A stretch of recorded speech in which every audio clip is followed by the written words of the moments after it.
கர்த்தராகிய இயேசு கிறிஸ்துவின் நாமத்திற்கு மகிமை உண்டாவதாக. கர்த்தருக்குள் பிரியமானவர்களே, ஆதியாகமம் 13:1-4 ஆபிராமும் அவன் மனைவியும் அவனுக்கு உண்டான யாவும் அவனுடனே லோத்தும் எகிப்தை விட்டு தென் திசையில் வந்தார்கள். ஆபிராம் மிருக ஜீவன்களும் வெள்ளியும் பொன்னுமான ஆஸ்திகளை உடைய சீமானாயிருந்தான். அவன் தன் பிரயாணங்களிலே தெற்கே இருந்து பெத்தேல் மட்டும், பெத்தேலுக்கும் ஆயிக்கும் நடுவாக தான் முன்பு கூடாரம் போட்டதும் தான் முதல் ஒரு பலிபீடத்தை உண்டாக்கினதுமான ஸ்தலம் மட்டும் போனான். அங்கே ஆபிராம் கர்த்தருடைய நாமத்தை தொழுது கொண்டான்னு வாசிக்கிறோம். ஆபிராம் இப்போ ரொம்ப செல்வ சீமானா இருக்கிறான்னு அறிஞ்சிக்கிறோம். ஆரானை விட்டு கானானுக்கு வரும்பொழுது இப்படியாப்பட்ட செல்வந்தனா வந்தான்னு வேதம் பதிவிடலை. ஆனால் இப்போ அவன் விருத்தி அடைஞ்சிருக்கிறான். இதுக்கு முக்கிய காரணம் அவன் தேவனால் ஆசீர்வதிக்கப்பட்டிருக்கிறது தான். ஆபிராமையும் அவனுடைய குடும்பத்தையும் தேவன் ஆசீர்வதிக்கிறாருன்றதுக்கு அவன் அடைஞ்சிருக்கக்கூடிய செல்வமே சாட்சி. செல்வந்தனா இருக்கிறது மிகப்பெரிய தவறு இல்லை. ஒன்றும் இல்லாமல் ஏழ்மையாக இருக்கிறது ஒருத்தரை பரிசுத்தமாக்கிடாது. பஞ்ச காலத்தில் தேவனை தேடி அவரை நம்பாமல் போனதை குறித்து ஆபிராம் இப்போ நிச்சயம் வெட்கப்பட்டு இருக்கணும். அவன் மிகுதியான வெள்ளியினாலேயும் பொண்ணுனாலேயும் ஆசீர்வதிக்கப்பட்டிருக்கிறான். அவன் இப்போ எகிப்தை விட்டு போகும்படி வேண்டிக் கொள்ளப்படுறான். எகிப்தை விட்டு திரும்ப நினச்சவன் தன்னுடைய மிகப்பெரிய தவறுக்கு பிறகு கானானுக்கு மட்டும் இல்லை, தேவனிடத்திற்கும் திரும்ப முடிவு எடுத்திருக்கிறது ரொம்ப சரியான முடிவு.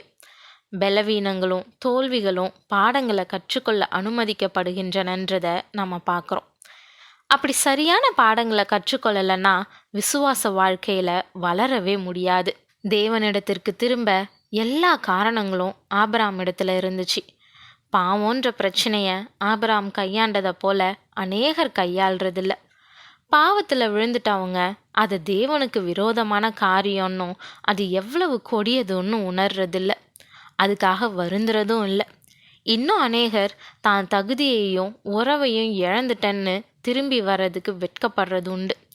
என்னால் திரும்ப வர முடியாதுன்னு அப்படியே பாவத்தில் நிலச்சிக்கிட்டு தேவனை விட்டு தூரமாக போயிடுறத வழக்கமாக வச்சுருக்கிறாங்க.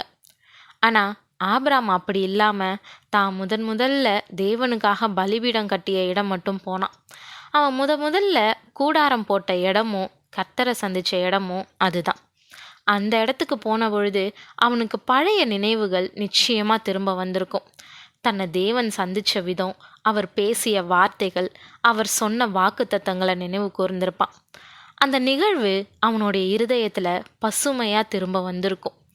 அப்படி ஒருத்தருக்கு கடந்த கால நல்ல நினைவுகள் திரும்ப வரும்னா அது நல்ல முடிவுகளை கொண்டு வரும்.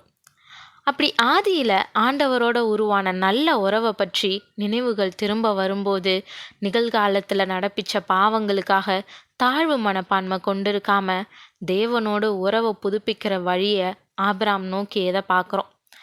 ஆபிராம் கர்த்தருடைய நாமத்தை தொழுது கொள்ள விரும்பினான். அவருடைய நாமத்தை அழைக்கிறது திரும்பவும் உறவை விரும்புறதுக்கு அடையாளமாக இருக்குது. அவனும் அவனுடைய குடும்பத்தாரும் கர்த்தரை தொழுது கொண்டாங்கன்னு பார்க்கும் பொழுது ஆபிராம் திரும்பவுமா தேவனோட நல்ல ஐக்கியத்தை உருவாக்கிக்கிட்டான். பிரியமானவர்களே, ஆதியில் நாம் எப்படியாப்பட்ட தேவ உறவை உடையவங்களா இருந்தோன்றதை நினச்சி பார்க்க நேரம் எடுத்துக்கொள்ளலாம். அந்த உறவை வளர்த்துருக்குறோமா, இல்லை பாவத்தினால அந்த உறவு பாதிக்கப்பட்டிருக்குதா? ஒருவேளை தேவனை விட்டு தூரப்பட்டு மாயையை பின்பற்றி நல்ல கிருபையை வீணாக்கி கொண்டிருக்கிறோமா? தேவன் உங்களை பார்த்து நீ ஆதியில் கொண்ட அன்பை விட்டாயின்னு உன் பேரில் எனக்கு ஒரு குறை உண்டுன்னு சொல்வாருன்னா உங்களை ஆராய்ஞ்சு பாருங்க. நீங்கள் தேவன்கிட்ட திரும்புறதுக்கு எது உங்களுக்கு தடையாக இருக்குதுன்றத நிதானிச்சு பாருங்க. ஆபிராம் மூலமாக இன்னைக்கு எப்படி தேவன்கிட்ட திரும்ப வர்றதுன்றத கற்றுக்கொள்ளலாம். தேவன் தாமே கிருபையும் தயையும் செய்வாராக. ஆமேன்.